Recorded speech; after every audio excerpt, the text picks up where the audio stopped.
லவ்தேத்து இயேசுஸ் கிறிஸ்துஸ். இயேசு கிறிஸ்துவுக்கு புகழ். தமிழ் கூறும் நல்லுலகில் வாழும் அனைத்து அன்புள்ளங்களுக்கும் வத்திக்கான் வானொலியின் வணக்கம்.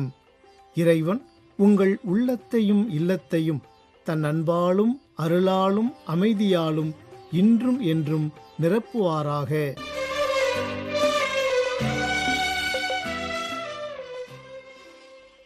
அன்பு நேயர்களே, வத்திக்கான் வானொலி இன்று உங்களுக்கு வழங்கவிருப்பவை: தடம் தந்த தகைமை, வாரம் ஓர் அலசல் மற்றும் செய்திகள்.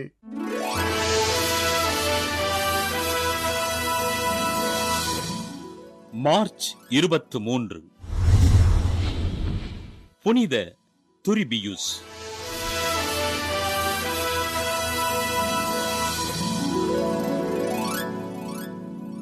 ஸ்பெயின் நாட்டின் அரசரான மாங்கிரோவேகோ என்பவருக்கு கிபி 1538 ஆண்டு நவம்பர் 16 நாள் பிறந்தார் துரிபியுஸ். புனித மரியன்னையின் மீது அதீத பக்தியோடு இருந்த துரிபியுஸ் ஜெபமாலை ஜெபித்து சனிக்கிழமைகளில் நோன்பிருந்து மரியன்னையிடம் மன்றாடினார். சலமான்கோ பல்கலைக்கழகத்தில் சட்டத்துறை பேராசிரியராக பணியாற்றிய இவர் கிபி 1575 ஆண்டு பேரரசர் பிலிப்பினால் கிரானடா பகுதியின் நீதிபதியாக நியமிக்கப்பட்டார். குருவாக மக்களுக்கு இறைபணிகளை செய்ய விரும்பிய துரிபியுஸ் குருத்துவ பயிற்சி பெற்று கிபி 1578 ஆண்டு குருவாக அருட்பொழிவு பெற்றார். ஸ்பெயின் நாட்டு மக்களுக்கு இறைபணிகளை செய்த இவர் கிபி 1580 ஆண்டு மே 24 நாள் லிமா நகரின் பேராயராக திருநிலைப்படுத்தப்பட்டார். காலம் நமக்கு சொந்தமானது அல்ல, எனவே நாம் அதற்கு கண்டிப்பாக கணக்கு கொடுக்க வேண்டும் என்று கூறிய துரிபியுஸ் காலத்தின் உன்னத தன்மையை உணர்ந்து பணி செய்தார். சுமார் 1.5 மில்லியன் மக்களுக்கு மேல் திருமுழுக்கு கொடுத்து பள்ளிகள், ஆலயங்கள் மற்றும் மருத்துவமனைகளை கட்டி எழுப்பிய பேராயர் துரிபியுஸ் கிபி 1606 ஆண்டு மார்ச் 23 நாள் விண்ணகம் அடைந்தார். சுமார் 26 ஆண்டு காலம் பேராயராக மக்களுக்கு இறைபணிகள் செய்த துரிபியுசினை திருத்தந்தை 13 ஆசீர்வாதப்பர் கிபி 1726 ஆண்டு டிசம்பர் 10 நாள் புனிதராக உயர்த்தி மக்களின் உரிமைகளுக்கு பாதுகாவலராக அறிவித்தார். புனித துரிபியுஸ் திருவிழாவினை கொண்டாடுகின்ற நாம் தங்களது உரிமையினை இழந்து தவிக்கின்ற மக்களுக்கு உரிமைகள் கிடைக்க, மனித மாண்பு போற்றப்பட ஜெபிப்போம். வாரம் ஓர் அலசல். உலக காசநோய் தினம். சுகம் தாரும் தேவா, தேசத்தில் சுகம் தாருமே, இந்த ஜனங்களை குணமாக்குமே. சுகம் தாரும் தேவா. உலக காசநோய் தினம் இந்த உலகில் மிக நீண்ட காலமாக மனித இனத்தை வாட்டி வதைத்து வரும் நோய்களில் மிக முக்கியமானது காச நோயாகும். இது ஒரு நபரை அமைதியாக தாக்கி அவரது உடல் நலனை சீர்குலைப்பதோடு மட்டுமல்லாமல் அந்த தனி மனிதனுக்கும் அவரது குடும்பத்திற்கும் பெரும் வறுமையையும் சமூக புறக்கணிப்பையும் தீராத பயத்தையும் பரிசாக கொண்டு வருகிறது. இன்றும் ஒரு பெரும் சவாலாக தொடரும் இந்நோய் குறித்த புரிதலை நாம் வளர்த்துக் கொள்வது காலத்தின் கட்டாயமாகும். ஒவ்வொரு ஆண்டும் மார்ச் 24 உலக காசநோய் தினமாக உலகம் முழுவதும் அனுசரிக்கப்படுகிறது. இந்நோய் எவ்வாறு பரவுகிறது, இதன் அறிகுறிகள் என்ன மற்றும் இதனை தடுக்கும் முறைகள் எவை என்பது குறித்து மக்களிடையே போதிய விழிப்புணர்வை ஏற்படுத்துவதே இந்நாளின் முதன்மை நோக்கமாகும். காச நோயை ஆரம்பத்திலேயே கண்டறிந்து முறையான சிகிச்சையை பெற்றால் அதனை குணப்படுத்த முடியும் என்ற நம்பிக்கையை சமூகத்தில் விதைக்க இந்நாள் ஒரு முக்கிய களமாக பயன்படுகிறது. காசநோய் என்பது வெறும் ஒரு உடல்நல பாதிப்பு மட்டுமல்ல, அது ஒரு சமூக பிரச்சனையும் கூட. இதை குறித்த விழிப்புணர்வு, முன்னெச்சரிக்கை நடவடிக்கைகள், நவீன சிகிச்சை முறைகள் மற்றும் முறையான தடுப்பு மருந்துகள் பற்றி சாமானிய மக்களுக்கும் அறிவிப்பதே இந்நாளின் முக்கிய பணியாகும்.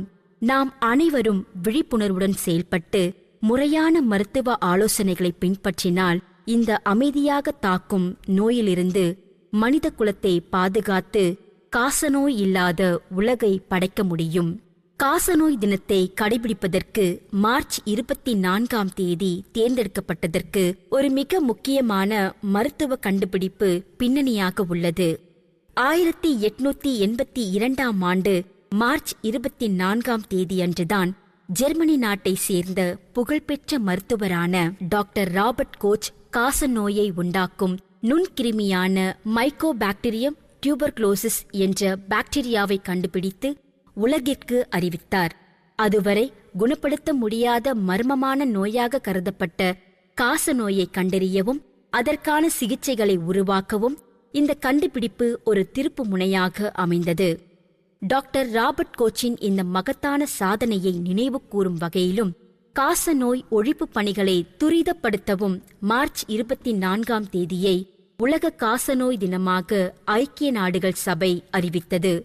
காசநோய் என்பது ஒருவரிடமிருந்து மற்றொருவருக்கு காற்றின் மூலம் பரவக்கூடிய ஒரு பாக்டீரியா தொற்று நோயாகும். இது ஒரு தொற்று நோயாக இருந்தாலும் முன்கூட்டியே கண்டறிந்தால் முறையான மருத்துவ சிகிச்சையின் மூலம் முற்றிலும் குணப்படுத்தக்கூடிய ஒன்றே என்பதை இந்நாள் நமக்கு உணர்த்துகிறது. காசநோய் பொதுவாக நுரையீரலை தாக்கும் என்றாலும் அது உடலின் மற்ற பாகங்களையும் பாதிக்கும் தன்மை கொண்டது. சில நேரங்களில் இந்த பாக்டீரியா தொற்று மூளை, எலும்புகள், சிறுநீரகம் மற்றும் நிணநீர் முடிச்சுக்கள் போன்றவற்றை பாதித்து தீவிரமான உடல்நல சிக்கல்களை உண்டாக்கக்கூடும். எனவே இந்நோயின் தன்மையை புரிந்து கொண்டு தகுந்த நேரத்தில் மருத்துவ பரிசோதனைகளை செய்து கொள்வது நமது உடல் நலத்தை பாதுகாப்பதற்கான முதல் அடியாகும். காசநோய் பரவும் விதம், அதன் அறிகுறிகள் மற்றும் சிகிச்சை முறைகள் குறித்த உங்கள் குறிப்புகளை திருத்தி 3 பத்திகளாக கீழே வழங்குகிறேன். காசநோய் என்பது ஒருவரிடமிருந்து மற்றொருவருக்கு காற்றின் மூலமாகவே பரவுகிறது. காசநோயால் பாதிக்கப்பட்டவர் இரும்பும் போதோ, தும்பும் போதோ அல்லது பேசும்போதோ காற்றில் வெளியேறும் மிகச்சிறிய நீர்த்துளிகள் வழியாக இந்த பாக்டீரியாக்கள் மற்றவர்களுக்கு பரவுகின்றன. இருப்பினும் இந்நோய் குறித்து மக்களிடையே சில தவறான கருத்துக்கள் உள்ளன. காசநோயானது கைகுலுக்கலாலோ, துணிகளை பகிர்ந்து கொள்வதாலோ அல்லது உணவு பகிர்வின் மூலமாகவோ ஒருபோதும் பரவாது என்பதை நாம் தெளிவாக புரிந்து கொள்ள வேண்டும். இந்நோயை கண்டறிய சில பொதுவான அறிகுறிகளை கவனிப்பது அவசியமாகும். 2 வாரங்களுக்கு மேலாக தொடரும் இருமல், மாலை நேரங்களில் வரும் காய்ச்சல், இரவில் அதிகமாக வியர்த்தல், திடீர் உடல் எடை குறைவு மற்றும் சளியுடன் இரத்தம் கலந்து வெளியேறுதல் போன்றவை காசநோயின் முக்கிய அறிகுறிகளாகும். இத்தகைய அறிகுறிகள் தென்பட்டால் காலம் தாழ்த்தாமல் உடனடியாக மருத்துவ பரிசோதனை செய்து கொள்வது நோய் தீவிரமடைவதை தடுக்க உதவும். ஆரம்பத்திலேயே கண்டறிந்தால் காசநோயை முறையான மருத்துவ சிகிச்சையின் மூலம் 100% முழுமையாக குணப்படுத்த முடியும். அரசு மருத்துவமனைகளில் காசநோய்க்கான பரிசோதனைகளும் டாட்ஸ் எனப்படும் நேரடி கண்காணிப்பு சிகிச்சை முறையின் கீழ் மருந்துகளும் முற்றிலும் இலவசமாக வழங்கப்படுகின்றன. காசநோய் சிகிச்சையில் மிக முக்கியமான விஷயம், மருத்துவர் பரிந்துரைக்கும் கால அளவு வரை மருந்துகளை தொடர்ந்து உட்கொள்வதாகும். சிகிச்சையை பாதியில் நிறுத்தினால் பாக்டீரியாக்கள் மருந்துக்கு கட்டுப்படாத மருந்து எதிர்ப்பு திறன் கொண்ட காசநோயாக மாறிவிடும். இது சிகிச்சையை மேலும் கடினமாக்கும் என்பதால் நோயை முழுமையாக வேறறுக்க முழு காலமும் மருந்துகளை எடுப்பது வாழ்வாதாரத்திற்கு மிக அவசியமாகும். காசநோய் என்பது ஒரு சாபமோ அவமானமோ அல்லது பாவத்தின் விளைவோ அல்ல. அது ஒரு சாதாரணமான, அதே சமயம் முழுமையாக குணப்படுத்தக்கூடிய ஒரு நோயாகும். இன்றும் காச நோயாளிகள் சமுதாயத்தில் சந்திக்கும் மிகப்பெரிய சவால் சமூக புறக்கணிப்பு.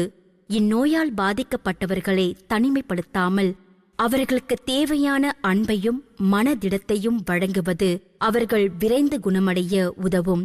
காசநோய் குறித்த தவறான பயத்தை நீக்கி நோயாளிகளை தார்மீக ரீதியாக உற்சாகப்படுத்துவது ஒவ்வொரு குடிமகனின் கடமையாகும். உலகளவில் காசநோய் பாதிப்பு இன்றும் ஒரு பெரும் சவாலாக இருந்தாலும் அதனை ஒழிப்பதற்கான முயற்சிகளில் உலக நாடுகள் மிக தீவிரமாக செயல்பட்டு வருகின்றன. பல்வேறு நாடுகளின் தேசிய காசநோய் ஒழிப்பு திட்டங்களின் கீழ் நவீன பரிசோதனைகள் மற்றும் உயர்தர மருந்துகள் சாமானிய மக்களுக்கும் இலவசமாக கிடைக்கின்றன. வரும் ஆண்டுகளில் உலகை காசநோய் இல்லாத இடமாக மாற்றும் இலக்கை நோக்கி நாம் முன்னேறி வருகிறோம். அரசின் இத்தகைய தீவிரமான செயல்பாடுகளுக்கு மக்களாகிய நமது ஒத்துழைப்பும் முறையான விழிப்புணர்வும் இணையும் போது இந்த இலக்கை எளிதில் அடைய முடியும். காசநோயை தடுக்க முறையான வாழ்வியல் பழக்க வழக்கங்கள் அவசியமானவை. வீடுகளில் போதிய காற்றோட்டம் இருப்பதை உறுதி செய்தல், இரும்பும் போதும் தும்பும் போதும் வாயை மூடிக்கொள்ளும் இரும்பல் மரியாதை மற்றும் உடலின் நோய் எதிர்ப்பு சக்தியை அதிகரிக்கும் சத்தான உணவுகளை உட்கொள்வது போன்றவை மிக சிறந்த தடுப்பு வழிகளாகும். குறிப்பாக குழந்தைகளுக்கு வழங்கப்படும் BCG தடுப்பூசி அவர்களுக்கு பெரும் பாதுகாப்பை அளிக்கிறது. வறுமை மற்றும் ஊட்டச்சத்து குறைபாடு போன்ற காரணிகளால் இன்றும் இந்நோய் பரவி வருவதால் விழிப்புணர்வே சிறந்த ஆயுதம் என்பதை உணர்ந்து நாம் செயல்பட வேண்டும். காசநோய் இல்லாத உலகம் என்பது வெறும் கனவு அல்ல, அது நாம் அனைவரும் ஒன்றிணைந்து செயல்பட்டால் நிஜமாக்கக்கூடிய ஒரு இலக்கு. ஒவ்வொரு தனி மனிதனின் விழிப்புணர்வும் பாதிக்கப்பட்ட நோயாளிகளுக்கு சமூகம் வழங்கும் மன ரீதியான ஆதரவும் இணையும் போது காசநோய் இல்லாத ஆரோக்கியமான சமூகம் நிச்சயமாக உருவாகும். காசநோயை வேறறுப்போம், ஆரோக்கியமான வாழ்வை உறுதி செய்வோம் என்ற உறுதியுடன் இந்நாளில் நாம் ஒன்றிணைந்து செயல்படுவோம். நன்றி. உம்மை அன்று யாரிடம் நான் சொல்வேன், உம்மை போல தெய்வம் இல்லையே. உம்மை அன்று யாரிடம் நான் சொல்வேன், உம்மை போல தெய்வம் இல்லையே. உன்னதரே உந்தன் பாதத்தில் உலமாற கெஞ்சி கேட்கின்றேன். உன்னதரே உந்தன் பாதத்தில் உலமாற கெஞ்சி கேட்கின்றேன். சுகம் தாரும் தேவா, தேசத்தில் சுகம் தாருமே. இந்த ஜனங்களை குணமாக்குமே. சுகம் தாரும் தேவா, தேசத்தில் சுகம் தாருமே. இந்த ஜனங்களை குணமாக்குமே. அப்பா என்று சொல்லி உம்மை நோக்கி பார்க்கின்றேன். அப்பா என்று சொல்லி உம்மை நோக்கி பார்க்கின்றேன். ஆண்டவரே என்று சொல்லி முழங்காலில் நிற்கின்றேன். ஆண்டவரே என்று சொல்லி முழங்காலில் நிற்கின்றேன். நேயர்களே, உலக காசநோய் தினம் என்ற தலைப்பில் இன்றைய நாள் வாரம் ஓர் அலசல் நிகழ்ச்சியை உங்களுக்கு வழங்கியது வத்திக்கான் வானொலி.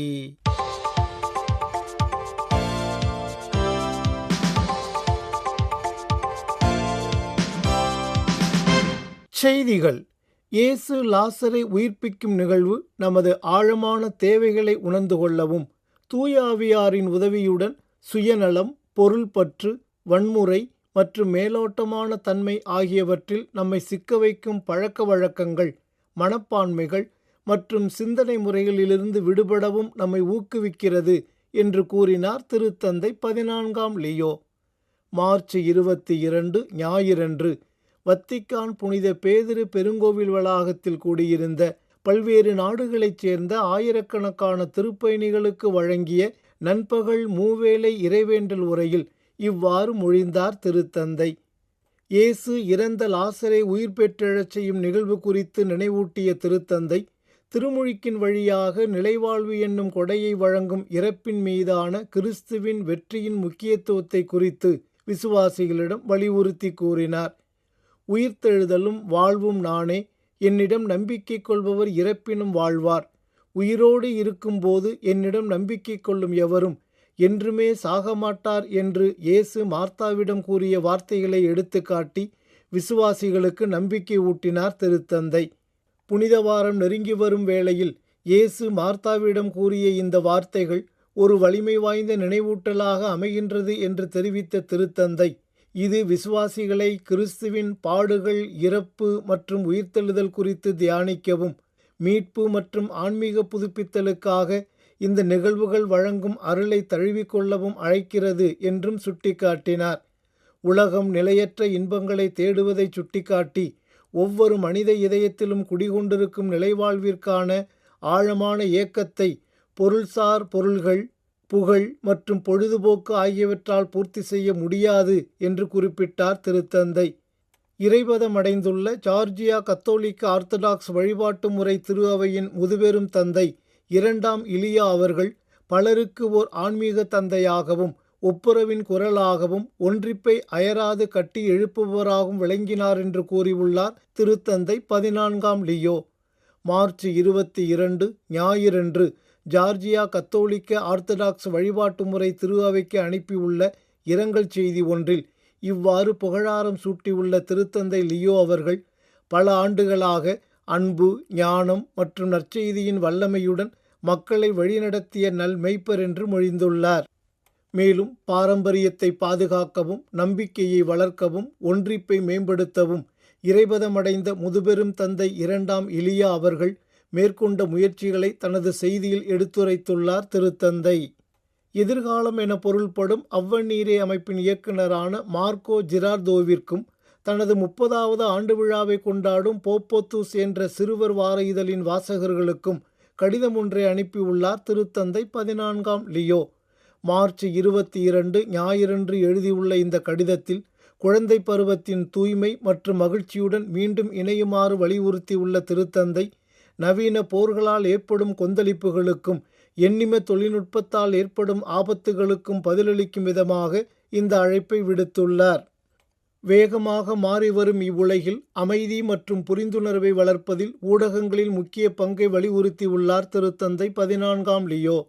மார்ச் 22 ஞாயிறன்று மீடியாசெட் நிறுவனத்தால் இயக்கப்படும் இத்தாலிய தொலைக்காட்சி நிறுவனமான டீகோம் 24இன் 25வது ஆண்டு நிறைவு விழாவை முன்னிட்டு அத்தொலைக்காட்சியின் இயக்குனர் மற்றும் ஆசிரியர் குழுவினருக்கு அனுப்பியுள்ள செய்தி ஒன்றில் இவ்வாறு வலியுறுத்தியுள்ள திருத்தந்தை, உண்மை, மரியாதை மற்றும் உரையாடல் ஆகியவற்றை அடிப்படையாக கொண்ட ஒரு ஊடகச் சூழலை உருவாக்குமாறு அவர்களுக்கு அழைப்பு விடுத்துள்ளார்.